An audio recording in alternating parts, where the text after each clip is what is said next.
Hello, I'm Ollie and this is CriminOlly, where I talk about crime, pulp, horror, that kind of thing. Today, a disturbing modern classic, Child of God by Cormac McCarthy.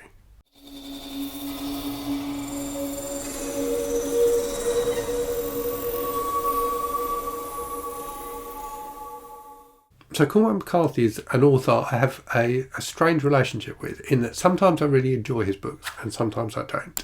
And sometimes they leave me a bit cold. And this is one that left me a bit cold.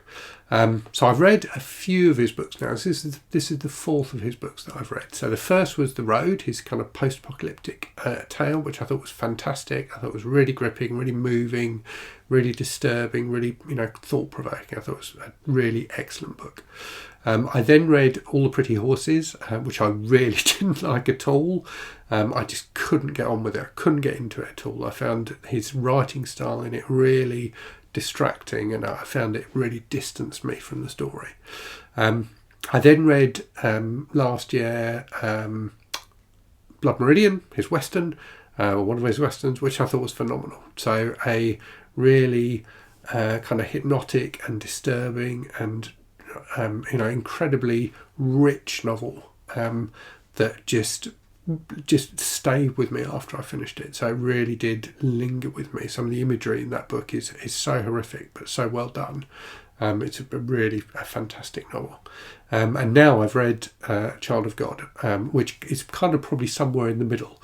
So far we've got All the Pretty Horses, which is didn't enjoy at all. We've got The Road and Blood Meridian, both of which I thought were amazing. And then we've got this one, which, as I say, is somewhere in the middle. And it's a fairly early novel by McCarthy. So it came out in 1973. It was his third novel, I believe. And it felt to me like a book where he as an author was experimenting with different ways of doing things, with different styles and things like that. And clearly he is an author who is known for his unusual use of prose and language. So he's famed for not using punctuation for speech and things like that, which in All the Pretty Horses I found really distracting, but in this I actually didn't mind at all. So maybe it's me that's changed between reading those two books, or maybe it's something about the way the books are written. I'm not sure. So anyway, I read this as part of my Disturbing Books project. So I'm reading a series of books that were recommended in comments by viewers as being, particularly disturbing books. And this was one that came up for McCarthy. So The Road by McCarthy, I think because it's a really well-known book by him, is one that gets mentioned a lot in, kind of disturbing books lists. And it's definitely a painfully bleak novel. Really, quite soul-shatteringly bleak. But this is one that a number of people have mentioned and I hadn't read, so I thought I'd give it a try. So it's about a character called Lester Ballard, who is a kind of outcast in rural Tennessee in the Appalachian Mountains, and who kind of lives slightly outside of society, so on the fringes of the nearest town. And he gets involved in committing various horrific acts. And ends up effectively a serial killer. So there are a number of really unpleasant and horrific scenes of horror in the book, of kind of murder and sexual abuse and necrophilia. So it's definitely a disturbing book, and it is very well written as well, I would say. I really found myself quite immersed in the language. So it's written in a very conversational style. A lot of the book is the unnamed narrator kind of just relaying the events that have happened in a very conversational way. A lot of the book is, different characters talking about the events that have happened and that kind of thing. So there's kind of an everyday colloquialness to the language that pulls you in, and it felt to me like a wonderful exploration of language and dialogue, and it immerses you in that time and place. So it's set in the 60s, written, as I say, in the 70s, but set in the 60s in this, dirt poor part of the US. And I did feel immersed in that, in that place. And swept up by the events that go on in the book. But where I felt the book, for me, was lacking was that what you get is this, this interesting experiment in, in the use of language. You get, the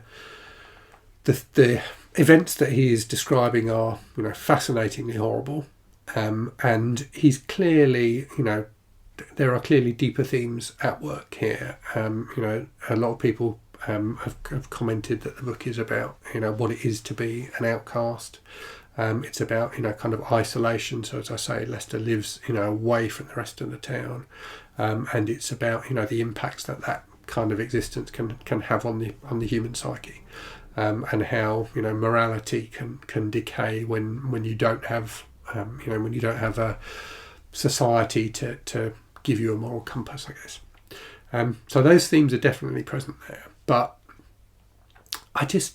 there was something lacking for me in the book. I just didn't feel that connection with the themes. So it was very obvious that he was trying to say something here, and I kind of got what he was trying to say, but at the same time I didn't feel like I made a connection with it as a reader.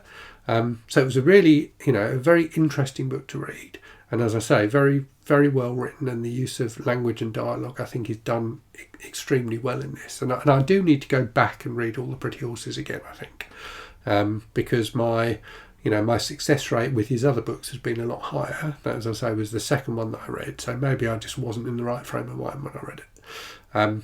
But yeah, it felt to me like he was exploring themes, but maybe didn't develop them quite as much as he could have.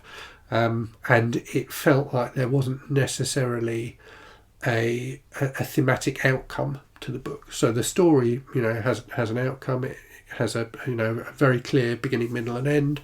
And as a piece of storytelling, it's well done in that respect.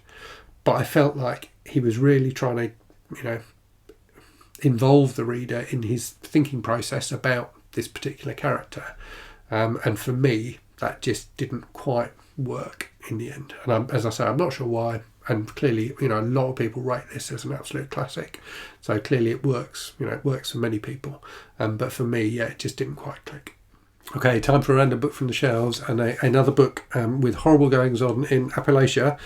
This time, though, it's a Harlequin romance. It's Appalachian Abduction by Debbie Herbert, which I've got in this nice Mills and Boon double.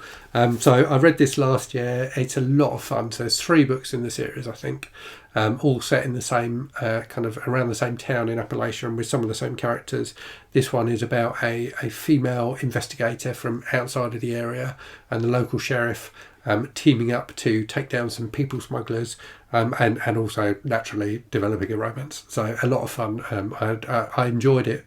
Dare I say I enjoyed it more than Child of God. So I hope you found that interesting. Do let me know what you think of Cormac McCarthy. Clearly he's an author who a lot of people have an immense amount of respect for, and there's been a lot of discussion of his work recently, given that he just published 2 novels for the first time in a while. So yeah, I definitely think he's an interesting writer, but a writer who doesn't always quite click for me.